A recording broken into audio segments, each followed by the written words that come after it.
A high-profile research and practice forum, Blockchain, dialogue between business and authorities, was held in Moscow on April 13, 2017. The event was initiated by the Russian State Duma and Boris Titov, the Entrepreneurs Rights Commissioner for the Russian president. PLC Group AG and one of its founders, Maxim Bedorov, represented the interest of major international players. Sharing his experiences of operating businesses in the crypto industry, he covered key issues facing the companies and explained how PLC Group AG had managed to resolve them. Good afternoon.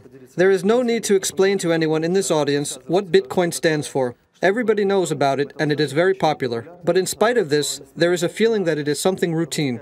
The latest conference on blockchain, held in March of this year in Kiev, revealed the following figures. Only 15% of Bitcoin transactions are effected by private individuals, while professional traders speculating in the market account for the lion's share of 85%. Another interesting figure was also mentioned. About 5 million people across the world physically hold bitcoins. These figures demonstrate that the blockchain technology, the cryptocurrency, and everything related to them continue to be reserved only for a very narrow group of people with specialized knowledge. As a company, we have made it our aim to change the situation. We believe that this technology should be available to every person, regardless of his or her educational background and income. On the road to this objective, we had to address a whole array of legal issues.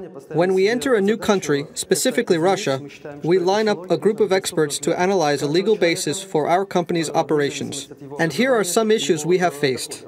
As we have already heard today, what is a Bitcoin? We cannot arrange legal sales of Bitcoins in the territory of the Russian Federation today.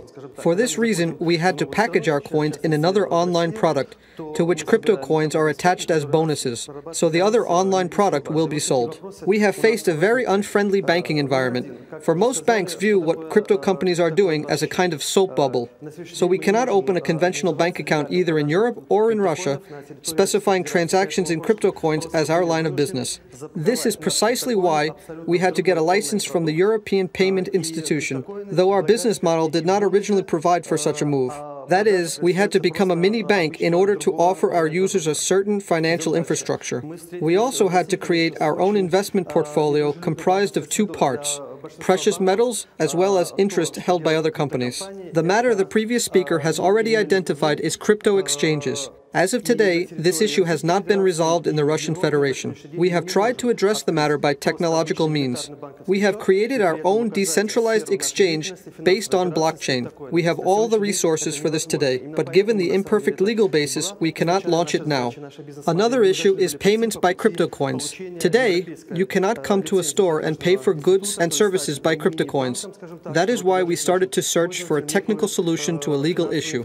Specifically, we have set up our own online shop where crypto coins are exchanged for fiat money.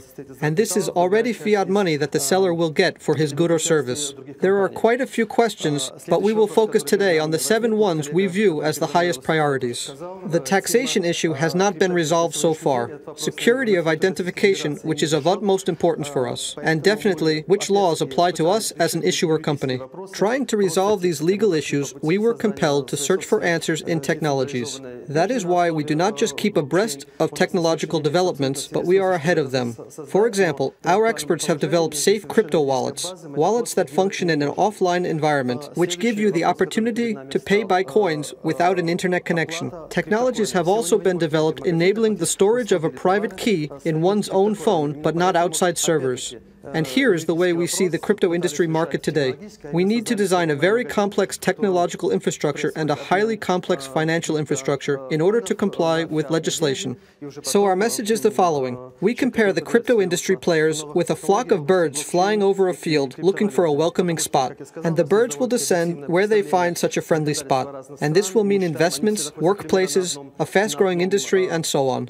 Under the existing conditions, we had to set up a foreign company. This is the way it has worked out. But we believe that if Russia creates a welcoming framework, it can become the flagship, and an entire armada of new blockchain and cryptocurrency technologies will follow. Because, as I have already mentioned, we have a rather objective picture of laws in various jurisdictions. All of them are at approximately the same level, and Russia could assume the flagship functions in order to lead everyone. Thank you for your attention. We are a Swiss company situated in the city of Zag, where the business environment is very friendly.